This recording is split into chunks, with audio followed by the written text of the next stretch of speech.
ascend to the mountaintop. I don't mind. Like anybody, I would like to live a long life. Longevity has its place. But I'm not concerned about that now. I just want... Vision is not only what you need to live for. It is something that you must both live for and be ready to die for. To do God's will. And He's allowed me to go up to the mountain. And I've looked over. And I've seen the promised land. I may not get there with you. But I want you to know tonight that we as a people... Fighting for freedom is not easy. You must be ready to fight with the last drop of your blood. You must be ready to live for it and die for it. Tribute to Martin Luther King and Ikonso of Biafra land. We'll get to the promised land.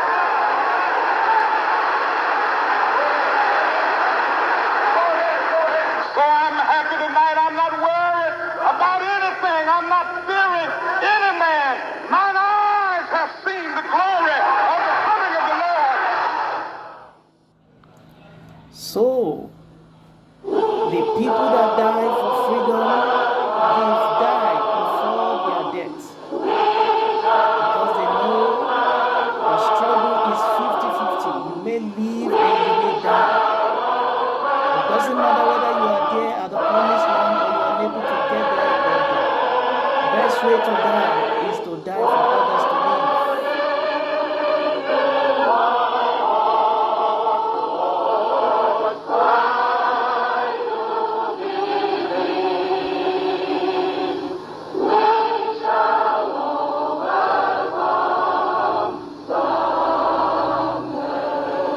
Our heroes that died in the cause of fight for freedom, they die because they have seen something. They die because they are running after something. They die because they've been able to see what others cannot see. They die because they've heard what many did not hear. And they believe in the reality of their dream, and they fight with the last blood. Tribute to Martin Luther King Jr. and Ikonso of Biafra land. At this time, I have the honor to present to you the moral leader of our nation. I have the pleasure to present to you Dr. Martin Luther King, Jr.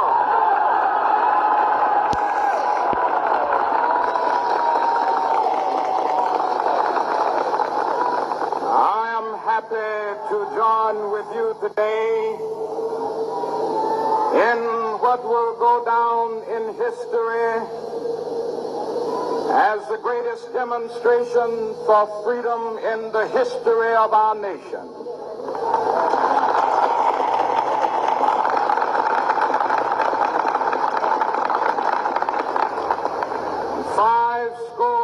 Years ago, a great American in whose symbolic shadow we stand today signed the Emancipation Proclamation. This momentous...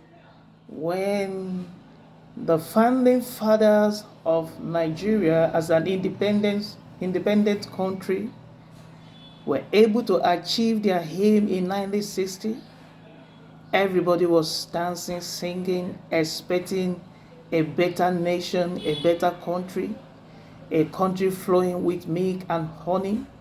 But reverse was the case. We started experiencing politics of violence, politics of murder, and destruction of life and properties. corruption at all levels of government. The dream was aborted. Decree came as a great beacon light of hope to millions of Negro slaves who had been seared in the flames of withering injustice. It came as a joyous daybreak to end the long night of their captivity. But 100 years later,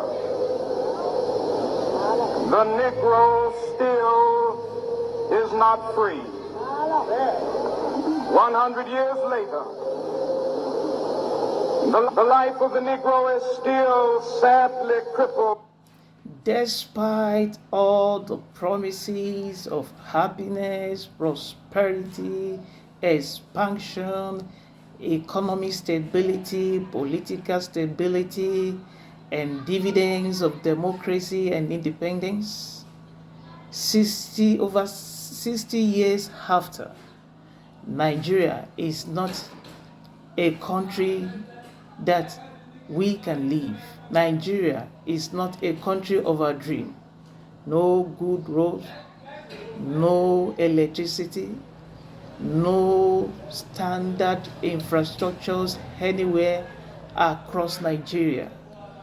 What we keep seeing is our leaders building high skyscraper buildings, embezzling money and money laundering all around the globe, to the point that many of them were arrested and sent back to Nigeria. They were repatriated, and the loot was returned back to Nigeria.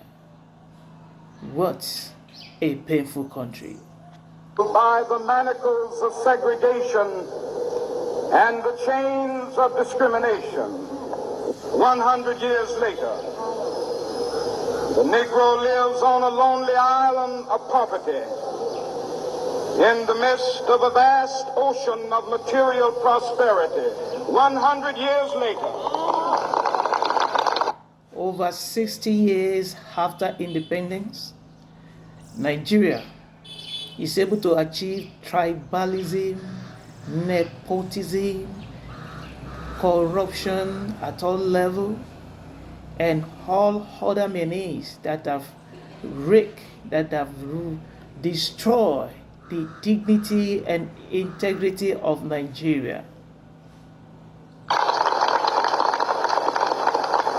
The Negro is still languished in the corners of American society and finds himself in exile in his own land. And so we've come here. Majority of us are slaves in our home country. Majority of us are still colonized by terrorists that are leading the country. Many of us in Nigeria are still homeless. Over millions young people are unemployed. Over a million university graduates have nothing to do with their certificate and their knowledge. And it seems as if we as a country are not free. Today, to dramatize the shameful condition. In a sense, we've come to our nation's capital to cash a check. When the architects of our republic wrote the magnificent words of the Constitution and the Declaration of Independence, they were signing a promissory note to which every American was to fall heir. This note was a promise that all men, yes, black men as well as white men, would be guaranteed the unalienable rights of life, liberty, and the pursuit of happiness. It is obvious today that America has defaulted on this promissory note. Tribute to Dr. Martin Luther King Jr. and Ikonso of Biafra land. I want to tell you that Nigeria is a big animal farm. where all animals are equal, but some are more equal than others.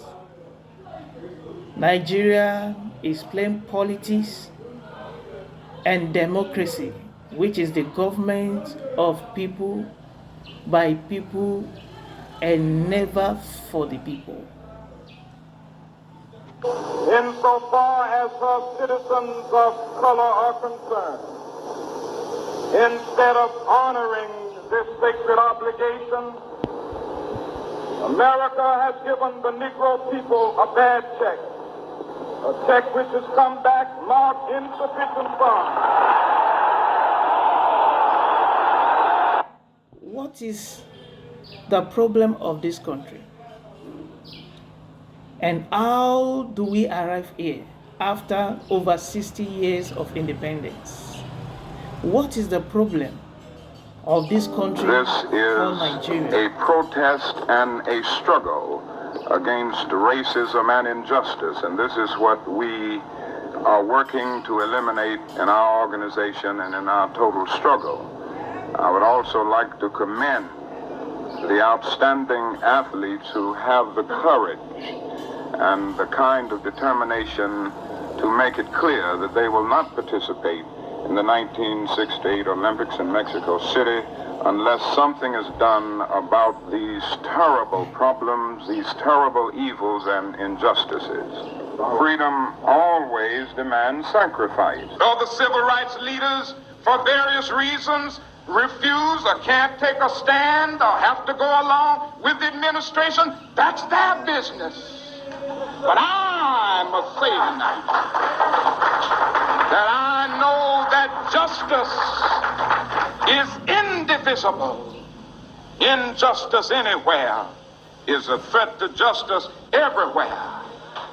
We will be able to emerge from the bleak and desolate midnight of man's inhumanity to man to the bright and glittering daybreak of freedom and justice. They go talking about these little levels of progress.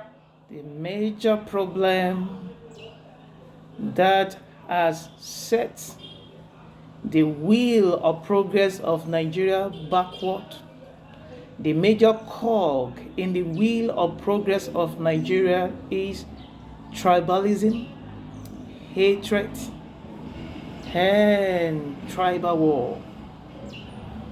If you go to Igbo land,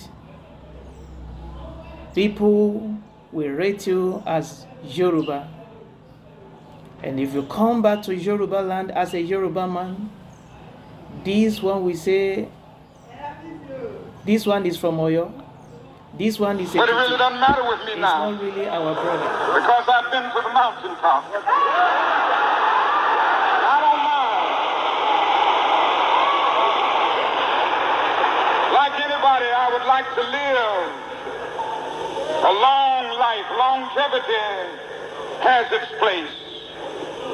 But I'm not concerned about that now.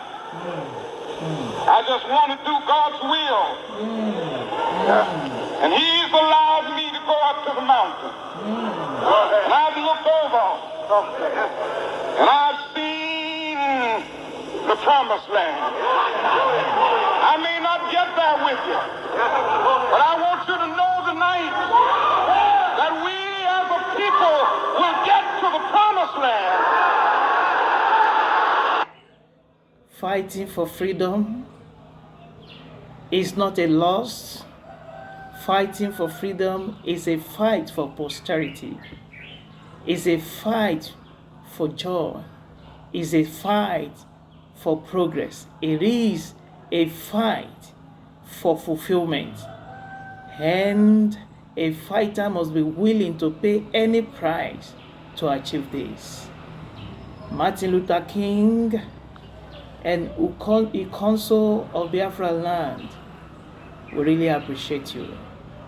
We appreciate you and recognize your work and the sacrifice you made and the supreme price you pay for others to live. Kudos to you. In the words of Frederick Douglass, erstwhile Negro leader and father of Negro American freedom, if there is no struggle, there is no progress. Power concedes nothing without There is demand. no struggle, there is no progress. Dr. Martin Luther King goes further to remind his followers that they must work to assert their demands by means of the ballot, then admonishing them that the power of love and wisdom will always overcome the self-destructiveness of hate. Where all men will live together as brothers. No, we need not hate. We need not use violence. That is another way. A way as old as the insights of Jesus of Nazareth. As modern as the techniques of Mohandas K. Gandhi. That is another way. A way as old as Jesus saying, love your enemies. Bless them that curse you. Pray for them that despitefully use them. And as modern as Gandhi saying through Thoreau, non-cooperation with evil is as much a moral obligation as is cooperation with good. That is another way. A way as old as Jesus saying, turn the other cheek. And when he said that, he realized that turning the other cheek might bring suffering sometimes. He realized that it may get you home bombed sometimes. He realized that it may get you stabbed sometimes. He realized that it may get you scarred up sometimes. But he was saying in substance that it is better to go through life with a scarred up body than a scarred up soul. That is another way. This is what we've got to see. Are you a freedom This fighter? is a protest Listen to and a this. struggle against racism and injustice, and this is what we are working to eliminate in our organization and in our total struggle. I would also like to commend the outstanding athletes who have the courage and the kind of determination to make it clear that they will not participate in the 1968 Olympics in Mexico City unless something is done about these terrible problems, these terrible evils and injustices. Freedom always demands sacrifice. Though the civil rights leaders, for various reasons, refuse or can't take a stand or have to go along with the administration, that's their business.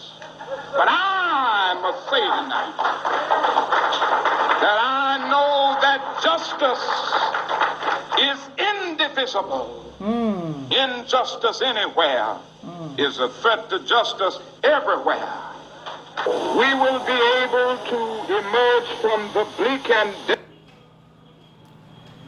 And one thing that is common about all the freedom fighters America is that they is are already essentially a living in the dream. future they are fighting for. It is a dream of a land where Your dream must consume you. men of all races, of all nationalities, and of all creeds can live together as brothers. The substance of the dream is expressed in these profound words. We hold these truths to be self-evident, that all men are created equal, that they are endowed by their Creator with certain inalienable rights, that among these are life, liberty, and the pursuit of happiness.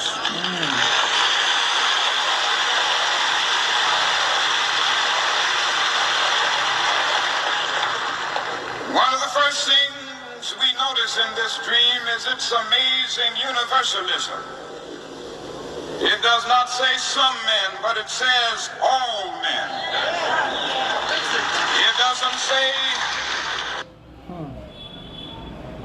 This is he must move down into the inner resources of his own soul and sign with the pen and ink of self-assertive manhood his own Emancipation Proclamation.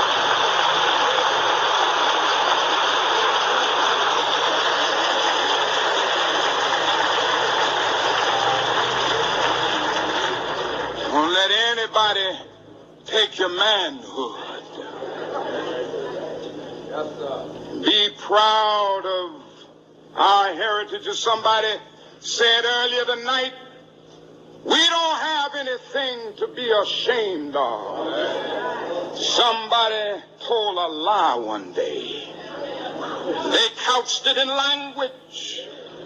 They made everything black, ugly, and evil. Look in your dictionary and see the synonyms of the word black.